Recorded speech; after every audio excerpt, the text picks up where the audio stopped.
नमस्ते दोस्तों, मैं हूं आपका दोस्त भगवती प्रसाद पुरोहित एडवोकेट। और आज के वीडियो में हम समझने वाले हैं कि बहनें भाइयों से अपना हिस्सा कैसे ले सकती है।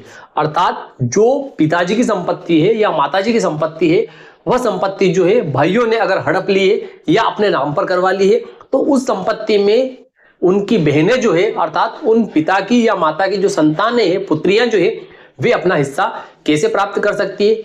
इस जानकारी को आज के वीडियो में हम समझने वाले हैं। आपने चैनल को सब्सक्राइब नहीं किया तो चैनल को सब्सक्राइब कर लीजिए, बेल आइकन को प्रेस कर दीजिए और इस वीडियो को फटाफट लाइक कर दीजिए, क्योंकि इस चैनल के माध्यम से आपको मिलती है सरल आसान भाषा में कानून की नई नई जानकारी। तो आइए वीडियो को शुरू कर लेते हैं। देखिए दोस्तों, इस बात को इस ग्राफ के माध्यम से हम समझेंगे। ठीक है, यहां पर आप जो ग्राफ देखते होंगे, इस ग्राफ में यहां लिखा है कि बहनें भाइयों से अपना हिस्सा कैसे ले सकती है। यहां पर यह पिताजी है, ठीक है, ये पिताजी है, ये इनकी जमीन है, इनके ये 3 बेटे हैं, ये एक बेटी है। ठीक है, अब क्या होता है कि जैसे पिता की मृत्यु होती है, ठीक है, क्या होता है, पिता की मृत्यु होती है, तो पिता की मृत्यु के बाद में बेटे क्या करते हैं कि तुरंत उस जमीन को अपने नाम से करवा लेते हैं। कौन सी जमीन को? जो जमीन पिताजी की है। ठीक है, ये जमीन जो है इसको बेटे जो है, ये लोग जो है, ये अपने नाम पर करवा लेते हैं। लेकिन देखिए, हिंदू उत्तराधिकार अधिनियम संशोधन 2005 जो है, उसके बाद में बेटियों को भी उतना अधिकार है पिता की संपत्ति में जितना कि बेटों को है। अब ये बेटे क्या करते हैं कि इनकी मृत्यु के बाद में इस जमीन को सरकारी कागज में अपने नाम पर करवाने के लिए कहां पर, ये बेटे जो है तहसीलदार के यहां पर 109, ठीक है, 109 और 110 MPLRC के तहत आवेदन पेश कर देते हैं।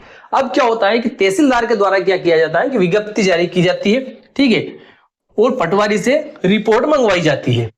पटवारी भी रिपोर्ट वहां पर यह दे देते हैं कि इस व्यक्ति के कोई पुत्री नहीं है, ठीक है, पत्नी नहीं है, और केवल ये 3 लोग ही वारिस है। ऐसी स्थिति में केवल इन 3 लोगों का ही इस जमीन के सरकारी कागज में नामांतरण हो जाता है और इस व्यक्ति का नाम वहां से कम हो जाता है। ऐसी स्थिति में जैसे ही पुत्री को अर्थात इनकी बेटी जो है, इनको जानकारी होती है, तो ये क्या कर सकते हैं कि जो आदेश जो है तहसीलदार ने जो आदेश पारित किया है पटवारी की रिपोर्ट के आधार पर, उस आदेश की जानकारी की तारीख से 45 दिन के भीतर, ठीक है, 45 दिन के भीतर धारा 5 का आवेदन लगाते हुए, ठीक है, धारा 5 अवधि विधान का आवेदन लगाते हुए, अगर आदेश जो हुआ है उससे 45 दिन से ज्यादा का टाइम व्यतीत हो चुका है, तो ऐसी स्थिति में जानकारी से 45 दिन के भीतर धारा 5 की एप्लीकेशन लगाते हुए उपखंड अधिकारी महोदय अर्थात SDO के वहां पर धारा 44 मध्य प्रदेश भू राजस्व संहिता के तहत आवेदन पेश कर सकती है। कौन पेश कर सकती है? बेटी पेश कर सकती है। एक बेटी है तो वो पेश कर सकती है, एक से अधिक अगर बेटियां हैं अर्थात पुत्रियां हैं तो वे सभी अपना हिस्सा लेने के लिए आवेदन पेश कर सकती है। लेकिन कई बार क्या होता है कि पिता जो रहते हैं, वे पिता अपने जीवन काल में ही अपनी जमीन जो है, ठीक है, ये जमीन जैसे मान लेते हैं कि ये 4 बीघा जमीन है, ठीक है, तो इसमें से 1 बीघा, 2 बीघा, 3 बीघा और 4 बीघा, ठीक है, तो 1-1 बीघा जमीन जो है, 1 बीघा इस पुत्र को दे देते हैं, 1 बीघा इसको दे देते हैं, 1 बीघा इसको दे देते हैं और 1 बीघा अपने पास में रख लेते हैं। ठीक है, 1-1 बीघा ये इस प्रकार से विभाजन कर लेते हैं।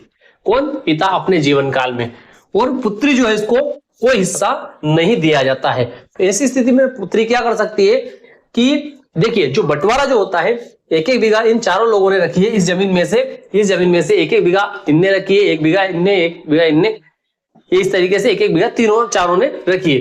तो देखिए, इसके लिए जो बंटवारा होता है उसके लिए इस व्यक्ति को क्या करना पड़ेगा?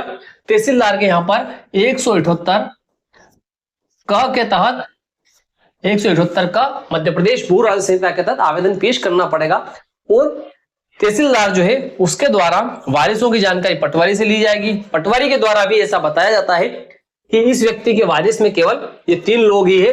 तो ऐसी स्थिति में तहसीलदार जो है उसके आधार पर बंटवारे का आदेश पारित कर देंगे।